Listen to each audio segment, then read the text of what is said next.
दोस्तों वीडियो के थंबनेल से आपको पता लग ही गया होगा कि आज का हमारा टॉपिक क्या है। बिल्कुल दोस्तों, आज का हमारा टॉपिक प्रेशर स्विच के ऊपर है, जो कि एयर कंप्रेशर का काफी मेन पार्ट होता है दोस्तों। इसमें दोस्तों आज की वीडियो में आपको बताएंगे कि एयर कंप्रेशर के प्रेशर स्विच की सेटिंग कैसे करनी है।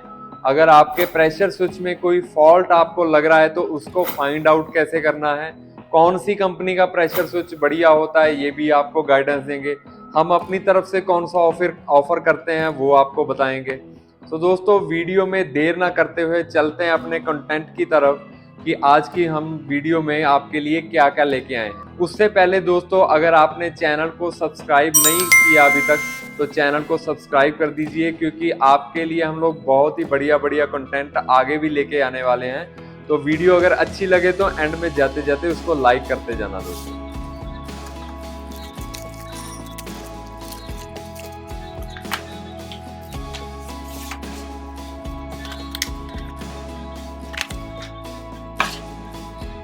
सबसे पहले बात करते हैं अल्फा का प्रेशर स्विच है हमारे पास। सबसे ज़्यादा यूज़ होने वाला इंडिया में ये प्रेशर स्विच है।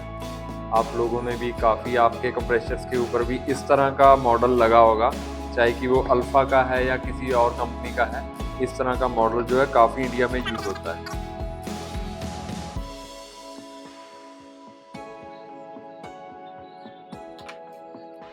अंदर से कुछ इस तरह का ये आपको प्रेशर सेफ्टी कवर इसके ऊपर लगा रहता है, जिसके की ऊपर वायरिंग की मार्किंग दी होती है। दोस्तों सबसे पहले तो अगर इसकी हम लोग बात कर ले वायरिंग की, यहाँ पे आपको तीन इधर पॉइंट मिल जाए। अगर तो आप इसमें वैसे तो हर प्रेशर स्विच के अंदर एक सेफ्टी दी होती है कि कितने एम्पेयर तक आप इसको यूज़ कर सकते हैं। जो ये अल्फा का प्रेशर स्विच है इसमें इन्होंने दिया हुआ है कि 2 HP 3 फेस मोटर तक और 1 HP सिंगल फेस मोटर तक आप इसको यूज़ कर सकते हैं। ये होता है दोस्तों इसकी करंट कैरिंग कैपेसिटी के हिसाब से। तो अगर वैसे हम इसको देख ले तो 5 एम्पेयर से ऊपर इसकी करंट कैरिंग कैपेसिटी नहीं है। मैक्सिमम 5 एम्पेयर हम लोग इस पर लोड डाल सकते हैं। अगर तो आप लोग सीधी वायरिंग कर रहे हो सिंगल फेस की, आपने 2 तार इधर लगा देनी है तो 2 तार आपने आउटपुट निकाल के अपनी मोटर को दे देनी है। अगर इसकी वायरिंग आप किसी बड़ी मोटर के साथ कर रहे हो, जैसे कि 3 हॉर्स पावर 5 हॉर्स पावर, तो इसकी एक NC स्विच के थ्रू आपने इसकी वायरिंग करनी है। इसको आपने कंसिडर करना है NC स्विच, और जो DOL स्टार्टर का NO स्विच होता है उसको आपने शॉर्ट करना है इनके साथ। तो एज आ NC स्विच ये वर्क करेगा। तो इस पे सारा लोड नहीं आता, तो एज आ स्विच ही ये काम करेगा। तो बड़ी मोटर के साथ आप इसको इस तरह से यूज सकते हो। अगर 3 फेस मोटर है आपकी तो आपने यहाँ पे 1 2 3 फेस इधर देके 1 2 3 फेस मोटर को दे देने हैं। ईजी होता है। आगे इसकी दोस्तों अगर हम लोग बात करें प्रेशर आप कैसे कम ज़्यादा कर सकते हो, इसकी यहाँ पे रेंज दी होती है दोस्तों। 100 से 213 PSI मैक्सिमम आप इसको लेके जा सकते हो। स्टैंडर्ड कंपनी ये करके देती है। अगर आप सीधा प्रेशर स्विच को ब्रांड न्यू लाओगे और टैंक के ऊपर लगा दोगे तो ये 100 PSI के ऊपर कट हो जाएगा, अराउंड 7 बार के ऊपर ये कट हो जाएगा। उसके बाद अगर आपने इसका प्रेशर बढ़ाना है तो आपने ये वाला नट जो ऊपर दिया हुआ है 8 नंबर की चाबी के साथ ये टाइट होगा, या आप प्लास वगैरह कुछ भी ले सकते हो। प्लस माइनस का दोस्तों यहाँ पे साइन जो है वो दिया होता है, आप देख सकते हो प्लस और माइनस का साइन दिया है। प्लस वाली तरफ आप इसको करोगे स्प्रिंग टाइट होता जाएगा। जैसे जैसे टेंशन बढ़ेगी वैसे वैसे आपका जो कंप्रेशर का टैंक है वो ज़्यादा प्रेशर कैरी करना शुरू कर देगा। आगे दोस्तों एक इसमें मेजर चीज होती है, उसको बोलते हैं डिफरेंस, कि आप इसका डिफरेंस कैसे सेट कर सकते हो। डिफरेंस ये होता है दोस्तों कि कितने पे प्रेशर जो है वो कट हो और कितने पे दोबारा ऑन हो। फर्ज करो कि अगर कंप्रेशर जो है आपका वो 100 पे कट हो रहा है, तो अगर दोबारा से वो आप ऑटोमेटिक ऑन जो होगा 60 पे होगा, तो उसका प्रेशर डिफरेंस है जो वो 40 PSI आ जाता है दोस्तों। प्रेशर डिफरेंस को सेट करने के लिए दोस्तों आपने ये वाला जो स्क्रू है यहाँ पे आप देख सकते हो DIFF लिखा हुआ है, यानी कि डिफरेंस। इसको भी आप यहाँ पे प्लस माइनस का साइन दिया होता है, आप इसको प्लस माइनस की तरफ करके प्रेशर का डिफरेंस यहाँ पे सेट कर सकते हो। डिफरेंस सेट करने से पहले दोस्तों आपने ध्यान रखना है कि ये आपने थोड़ा थोड़ा इसको लूज या टाइट करके चेक करना है, क्योंकि एकदम से अगर आप ज़्यादा कर दोगे तो आपको वहाँ पे टेंशन सेट करने की बाद में काफ़ी प्रॉब्लम आएगी। और डिफरेंस सेट करने से पहले दोस्तों एक चीज़ आपने ध्यान में रखनी है कि प्रेशर स्विच का ये जो टेंशन वाला स्प्रिंग है, इसको आप कोशिश करो कि बिल्कुल मिनिमम पॉइंट पे ले आओ। पहले जहाँ पे इसको टेंशन दी हुई है वहाँ पे डिफरेंस ना सेट करो, मिनिमम पॉइंट पे ला के फिर इसका डिफरेंस सेट करो, तो ज़्यादा एक्यूरेट ये काम आपको इसका मिलेगा। आगे हमारे पास दोस्तों वाइका का प्रेशर स्विच है, नया मॉडल है, इंडफोर्स के नाम से ज़्यादा ये आप इसको मार्केट में देखते होंगे। इसकी आपको दिखाते हैं कि इसमें कैसा कैसा कॉन्टैक्ट होता है, क्या क्या चीज़ होती है।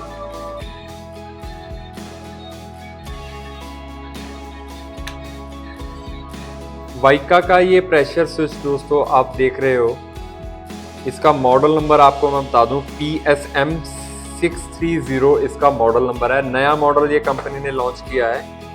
मैकेनिज्म अगर आप इसका देखो तो काफ़ी हैवी ड्यूटी इसमें स्प्रिंग लगा हुआ है, सारे ही पार्ट इसके वेल अरेंज्ड हैं। इस साइड अगर आप इसके कॉन्टैक्ट देखो तो कॉन्टैक्ट भी काफ़ी आपको हैवी नज़र आएंगे इसके दोस्तों। अम्पेयर रेटिंग की बात करें तो अम्पेयर रेटिंग सेम है इसकी भी, कंपनी वैसे ही बताती है सेम अल्फा जैसे 5 एम्पेयर तक आप इसको यूज़ कर सकते हो। उसके बाद आपको इसको एज अ NC स्विच ही आप इसको यूज़ कर सकते हो। सेम इसमें दोस्तों यहाँ पे आप प्रेशर की रेंज सेट कर सकते हो और इस पॉइंट से आप इसका डिफरेंस सेट कर सकते हो। ये सेम ही है, सारा कुछ ऊपर मेंशन दिया होता है, मेन रेंज जिससे आप ये चेक कर सकते हो कि टैंक में आपने प्रेशर कितना इंसर्ट करना है। और अगर इसकी टोटल रेंज की बात करें तो थोड़ा सा ये अल्फा से ज़्यादा है, 16 बार तक इसको हम लोग लेके जा सकते हैं। 16 बार जो कि अराउंड 220-225 PSI के अराउंड बनता है, तो थोड़ा सा इसमें जो कैपेसिटी जो अल्फा से वो ज़्यादा है दोस्तों। ज़्यादातर दोस्तों ये क्वेश्चन किया जाता है कि एयर कंप्रेशर अगर हम लोग 226 लीटर वाला जो कंप्रेशर है उसको हम लोग 500 पाउंड बोल देते हैं। 500 पाउंड दोस्तों उसकी टैंक की टेस्टिंग वैल्यू होगी, उसको हमने कितने पे हाइड्रो टेस्ट किया होता है। लेकिन ये प्रेशर स्विच एक प्रेशर के ऊपर ही डिजाइंड होते हैं। ज़्यादातर ये जो रिलीफ वाल्व के साथ प्रेशर स्विच आते हैं ये डिज़ाइन होते हैं मैक्सिमम 16-17 बार तक, उससे ऊपर ये नहीं जाते। उससे अगर आपको ऊपर प्रेशर लेके जाना है टैंक का तो उसके लिए बड़े प्रेशर स्विच हमारे पास आते हैं दोस्तों, उसकी भी आपको वीडियो दिखाएंगे। बाकी इसमें सारा आपको ये रिलीफ वाले यहाँ पे main contractor same 1.2 BSF thread का आपको यहाँ पे मिलेगा, सॉरी BSP थ्रेड का आपको यहाँ पे मिलेगा, और सेम वायरिंग की कनेक्शन के लिए। तो ये मॉडल जो है काफ़ी ज़्यादा यूज़ में आ रहा है आजकल, और हमारी कंपनी में भी सारा 100% यही मॉडल इंडफोर्स वाइका का आजकल यूज़ किया जाता है। आगे दोस्तों हमारे पास सबसे बड़ा मॉडल है और ये वाइका का PSM 520 मॉडल है। आप मॉडल इसके ऊपर देख सकते हो, इस साइड इसकी प्रॉपर स्लिप सारा कुछ लगा हुआ है, कितनी रेंज तक है। अगर आपको एयर कंप्रेशर के टैंक के ऊपर दोस्तों ज़्यादा प्रेशर चाहिए, कहीं पे आपको 300 या 400 PSI तक लेके जाना है, तो ये वाला प्रेशर स्विच वहाँ पे काम में आएगा। ज़्यादातर कंपनियां क्यों नहीं यूज़ करती, क्योंकि मैक्सिमम जो न्यूमेटिक टूल्स हैं वो 12 बार तक चल जाते हैं, तो नीड तो होती नहीं है। अगर किसी कस्टमर ने ज़्यादा प्रेशर रखना है, जहाँ टायर फिलिंग के लिए इन्फ्लेटर जहाँ पे आप लगाते हो वहाँ पे क्या होता है कि लाइट कई बार चले जाती है, तो आपको ज़्यादा प्रेशर भर के रखने की जरूरत पड़ती है, वहाँ पे आप ये प्रेशर स्विच लगा सकते हो दोस्तों। इसकी आप रेंज जो देख सकते हो, इसमें काफ़ी इजी होता है इसकी रेंज को सेट करना। यहाँ पे आपने ये वाला पॉइंट इसका ऊपर से खोलना है,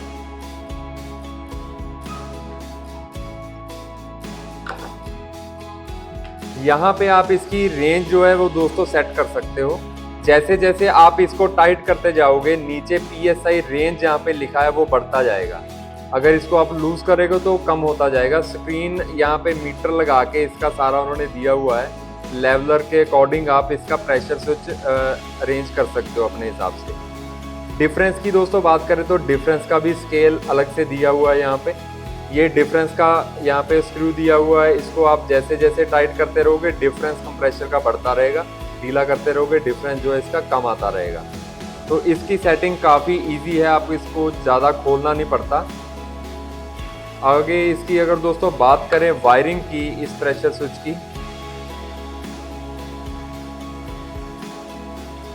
ज़्यादातर ये प्रेशर स्विच दोस्तों बड़े कंप्रेसर के साथ ही लगता है, तो यहाँ पे इन्होंने छोटे कंप्रेसर के जैसे इन्होंने कॉन्टैक्ट नहीं दिए हुए।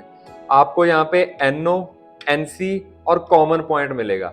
अगर तो इसको आप as a NC switch use कर रहे हो तो आपने एक वायर NC पे और एक जो आपकी ड्यूअल स्टार्टर से उसकी कॉइल से वायर आ रही है वो आपने कॉमन पे लगा देनी है। एक वायर तो कॉमन पे लगेगी, दूसरी NC के ऊपर लग जाएगी। तो यहाँ पे आप इसकी इजीली वायरिंग कर सकते हो।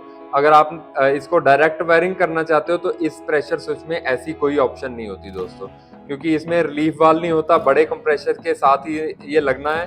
तो उसी के हिसाब से उन्होंने इनके कॉन्टैक्ट दिए होते हैं कि इसको डायरेक्ट वायरिंग करने की कभी जरूरत ही ना पड़े। सो दोस्तों यहाँ पे सप्लाई रेंज इसमें दी होती है कि कैसी कैसी सप्लाई इसको चाहिए, 50 हर्ट्ज, 60 हर्ट्ज और नॉर्मली सारा कुछ इसमें मेंशन दिया होता है। काफ़ी वेल रेंज्ड आपको ये भी प्रेशर स्विच मिलेगा। इसका बॉडी मेटेलिक बहुत ही अच्छा कंपनी ने इसको डिज़ाइन किया हुआ है। और इस तरह का जो प्रेशर स्विच है दोस्तों वो आपको अल्फा में या किसी और कंपनी में नहीं मिलेगा। ये वाइका या डेनफोज, इंडफोज ऐसी कंपनियां ही ये वाले प्रेशर स्विच बनाती हैं। तो दोस्तों ये 3 प्रेशर स्विच हमने आज डिस्कस किए हैं। नंबर 1 पे ये, नंबर 2 पे ये, नंबर 3 पे। ज़्यादातर दोस्तों प्रेशर स्विच में जो प्रॉब्लम आती है वो कस्टमर्स को प्रेशर स्विच की रेंज घटाने बढ़ाने में या डिफरेंस कम ज़्यादा करने में आती है, जो कि हम लोगों ने आपको बता दिया है। एक इसमें काफ़ी सारी प्रॉब्लम कस्टमर को आ जाती है, वो होती है कि यहाँ से एयर निकलती रहती है। ये रिलीफ वाल्व का पॉइंट होता है। अगर कंप्रेसर चलते समय यहाँ से एयर निकले तो डेफिनेटली यहाँ पे इस वाल्व के अंदर कोई ना कोई प्रॉब्लम है, जिसको कि आप यहाँ पे एडजस्ट कर सकते हो। यहाँ पे एक नॉर्मल स्ट्रिप आप देख सकते हो मेटेलिक दी हुई है, इसको अरेंज करके आप कर सकते हो। अगर कंप्रेसर बंद होने के बाद यहाँ से एयर निकलती है तो दोस्तों नॉन रिटर्न वाल्व जो कंप्रेसर के ऊपर लगा होता है, तो 100% नॉन रिटर्न वाल्व का वहाँ पे फॉल्ट होता है। इस तरीके के नॉन रिटर्न वाल्व ज्यादातर कंप्रेसर हमारे मॉडल में आते हैं। अगर कंप्रेसर बंद होने के बाद यहाँ से एयर निकल रही है रिलीफ वाल्व वाले पॉइंट से तो नॉन रिटर्न का फॉल्ट है। अगर कंप्रेसर चलते चलते यहाँ से एयर निकल रही है तो दोस्तों वो काफ़ी खतरनाक सिचुएशन होती है। उसमें आपको देखना पड़ेगा DOL स्टार्टर की तरफ। क्या होता है कि DOL स्टार्टर के जो कॉन्टैक्टर की जो स्ट्रिप होती है, कई बार वो वेल्ड कंडीशन में आ जाती है, आपस में जुड़ जाती है।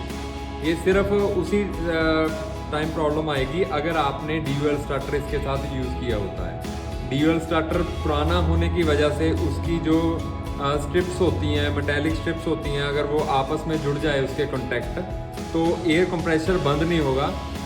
रिलीफ वाल्व जो है वो ऑपरेट कर जाता है कि ऑटो कट अपनी तरफ से बंद कर देता है, सप्लाई यहाँ से काट देगा। लेकिन क्या होता है कि कॉन्टैक्ट आपस में चिपक जाने की वजह से कंप्रेसर आपका बंद नहीं होगा। प्रेशर स्विच बंद हो जाता है लेकिन कंप्रेसर बंद नहीं होता। उस केस में आपको DOL स्टार्टर की तरफ देखना पड़ेगा। सो दोस्तों ये थी कुछ कंडीशंस जो आम इसमें प्रॉब्लम आ जाती है। इसमें एक छोटी सी प्रॉब्लम और होती है कि अगर यहाँ से इस जैन से एयर आपकी लीक होनी चालू हो जाए तो वो एक ही केस में होती है कि अगर जो इसका रेटेड प्रेशर है उससे ज़्यादा आप इसका प्रेशर बढ़ाओ तो ये आपको यहाँ से प्रॉब्लम देने चालू हो जाएगा। तो दोस्तों ये थी हमारी आज की वीडियो। होप आपको आज की वीडियो पसंद आई होगी। ऐसे ही नए नए टॉपिक आपके लिए लेते आएंगे दोस्तों। उसके लिए आपकी एप्रिसिएशन काफ़ी ज़्यादा ज़रूरी है। वीडियो को लाइक कीजिए, शेयर कीजिए। अगर किसी और टॉपिक पे आपको वीडियो चाहिए हो तो दोस्तों आप हमें कमेंट बॉक्स में जाके वहाँ पे बता सकते हैं। डिस्क्रिप्शन में हमारा नंबर दिया हुआ है दोस्तों, उसमें आप व्हाट्सएप पे हमें मैसेज भेज के किसी भी हमारे कंप्रेसर का आप प्राइस ले सकते हो। हमें आपको कैटलॉग कंप्रेसर का व्हाट्सएप पे दे दिया जाएगा। तो दोस्तों वीडियो आपको कैसा लगा हमें कमेंट्स में ज़रूर बताइए दोस्तों, और वीडियो देखने के लिए आप सबका धन्यवाद।